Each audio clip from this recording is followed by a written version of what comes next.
जोड़ों का दर्द सबका मसला है, यूँ तो मर्द और ख़वातीन का, लेकिन ख़वातीन में ये बहुत ज़्यादा अब रिपोर्ट होना शुरू हो गए हैं। दर्द की वजह तलाश करनी बहुत ज़रूरी है कि क्या है। एज रिलेटेड फैक्टर्स होते हैं, उनमें वजूहात और होती हैं, और जो यंग फीमेल्स में जॉइंट्स के इश्यूज़ होते हैं उनमें वजूहात और होती हैं। इन सब चीज़ों से जो मरीज़ जितनी जल्दी अपने आप को प्रोटेक्ट करेगा उसके जॉइंट्स की लाइफ उतनी ज़्यादा बढ़ती जाएगी। लीडिंग बीमारी जो है वो गैंठिया या रूमेटॉइड आर्थराइटिस जिसको कहते हैं वो है। ये एक लॉन्ग टर्म बीमारी है। इन पेशेंट्स में बॉडी का अपना एक मैकेनिज्म होता है जो गलत हो जाता है। आपने बहुत ज़्यादा अपना वज़न नहीं बढ़ाना, अगर ज़्यादा भी है तो उसको एज मच एज पॉसिबल कम करने की कोशिश करें। अस्सलाम वालेकुम जी, नियो डिजिटल के साथ मैं हूँ रूबा अरूज। नाज़रीन, जोड़ों का दर्द सबका मसला है, यूँ तो मर्द और ख़वातीन का, लेकिन ख़वातीन में ये बहुत ज़्यादा अब रिपोर्ट होना शुरू हो गए हैं। हमारे साथ मौजूद हैं ऑर्थोपेडिक सर्जन मोहम्मद सुफियान। इनसे बात करेंगे और जानेंगे कि ख़वातीन में जोड़ों के मसाइल और ख़ुसूसी तौर पर घुटनों के दर्द की वजूहात क्या हैं, एहतियातें क्या की जा सकती हैं और इसका इलाज क्या है। अस्सलाम वालेकुम, कैसे हैं आप? मैं ठीक, अल्हम्दुलिल्लाह। कैसे आपके पास हम देख रहे थे, आप पेशेंट्स आप भी चेक कर रहे थे, तो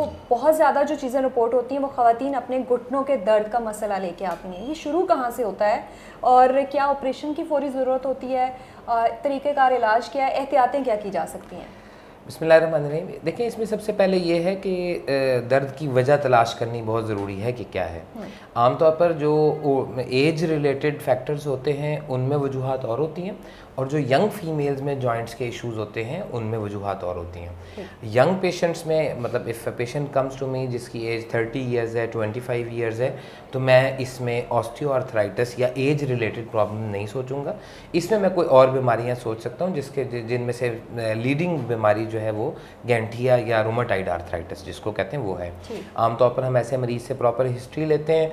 उसके मल्टीपल जोड़ों का आमतौर पर इशू होता है, छोटे जोड़ों का आमतौर पर ज़्यादा होता है इशू, लेकिन बड़े जोड़ों को भी अफेक्ट कर देता है। तो इस सिलसिले में हम हिस्ट्री के बाद, एग्जामिनेशन के बाद फिर हम प्रॉपर उसकी लैब इन्वेस्टिगेशंस करवाते हैं, और लैब्स के बाद अगर उस पेशेंट को गैंठिया होता है तो फिर हम उसको अकॉर्डिंगली उसके ट्रीटमेंट पे शुरू करवा देते हैं। उनकी मेडिसिन होती हैं और उससे काफ़ी हद तक कई मरीज़ों को आराम आ जाए। लेकिन ये एक लॉन्ग टर्म बीमारी है, इसका लंबा इलाज है, और इसका इलाज साथ साथ फॉलो करते रहना ज़रूरी होता है। इसीलिए इसमें मरीज़ और डॉक्टर का आपस का ताल्लुक़ और रूटीन फॉलोअप्स बहुत ज़्यादा ज़रूरी होते हैं। अब आ जाते हैं एज ग्रुप डिफरेंट। अगर फॉर एग्जांपल 45 प्लस ईयर्स में कोई एज ग्रुप की कोई पेशेंट आती है मेरे पास, तो मैं फ़र्स्ट ऑफ ऑल सबसे पहले ऑस्टियोआर्थराइटिस के बारे में सोचता हूँ, एज रिलेटेड जॉइंट डिजनरेशन के बारे में सोचता हूँ, और उसके अकॉर्डिंग फिर हम उसको क्लासीफाई करते हैं एक्सरेज पे कि इसकी बीमारी का ग्रेड क्या है। बहुत अर्ली स्टेजेस में बहुत जल्दी ऑपरेशन की ज़रूरत नहीं पड़ती। इसमें लाइफस्टाइल मॉडिफिकेशन बहुत इंपॉर्टेंट फैक्टर है।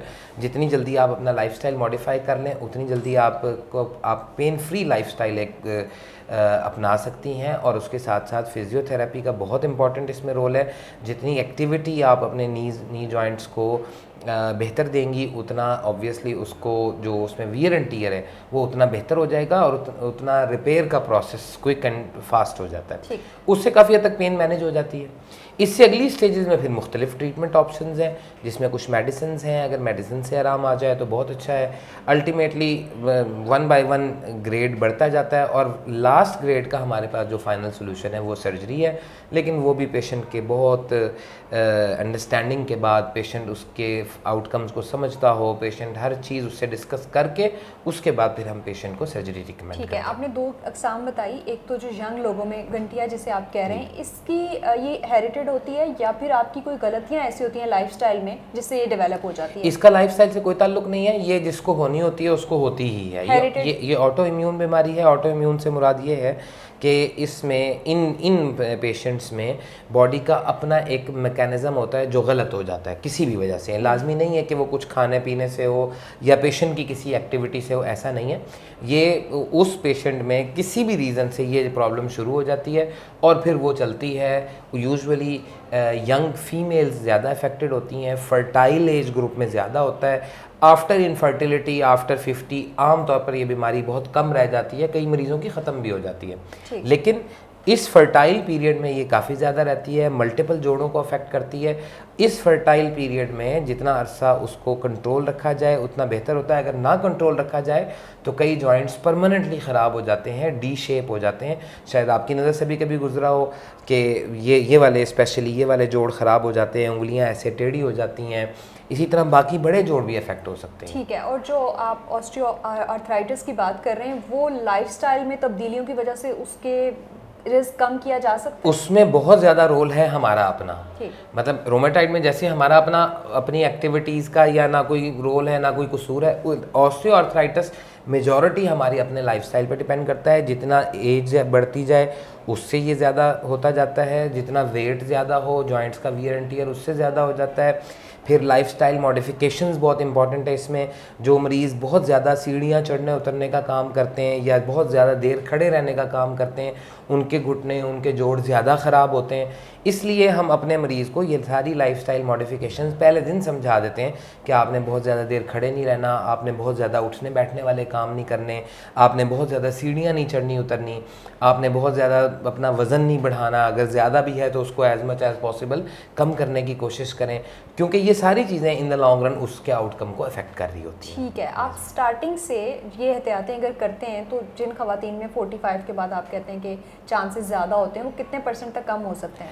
मेरा तो ख्याल है कि बहुत ज़्यादा डिफरेंस है, मैग्नानिमस फ़र्क आ सकता है। फॉर एग्जांपल अगर एक यंग लेडी है 30 इयर्स एज है, वो आज से अपने जॉइंट्स को प्रोटेक्ट करने की सोचेगी, वो वेट नहीं बढ़ने देगी, वो अपनी एक्टिविटीज़ उस तरह करेगी, अपने हेल्दी एक्सरसाइजेज करेगी, बहुत ज़्यादा देर खड़े रहने वाले काम, ये हमारी ख़वातीन की आदत होती है कि हर काम खड़े रह के करना है, बैठ के नहीं करना, कुर्सी का इस्तेमाल ज़्यादा नहीं करना, सीढ़ियाँ बहुत ज़्यादा चढ़ना उतरना।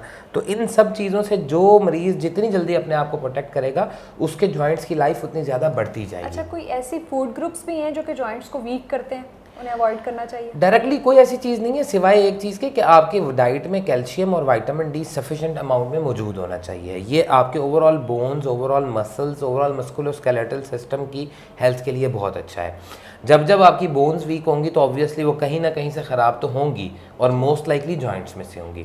तो इसलिए हमारी ख़वातीन में बहुत ज़्यादा विटामिन डी की डेफिशिएंसी आमतौर पर देखी जाती है। हर दूसरी खातून का विटामिन डी लेवल्स कम आता है, बल्कि अब तो हम ये करते हैं कि हम लेवल्स करवाते ही नहीं है, जितने का उसने लेवल करवाना है हम उतने का उसको विटामिन डी दे देना प्रेफर करते हैं कि ले ही ले तो ज़्यादा अच्छा है। दूसरा, हमारी ख़वातीन में सनलाइट एक्सपोजर बहुत कम है, यूजुअली घरों में रहती हैं, बाहर नहीं निकलती। जब बाहर निकलती हैं तो कवर करके निकलती हैं अपनी बॉडी को ओवरऑल सारी, तो उसकी वजह से सनलाइट एक्सपोजर बहुत कम है, उसकी वजह से भी विटामिन डी लेवल्स बहुत कम है।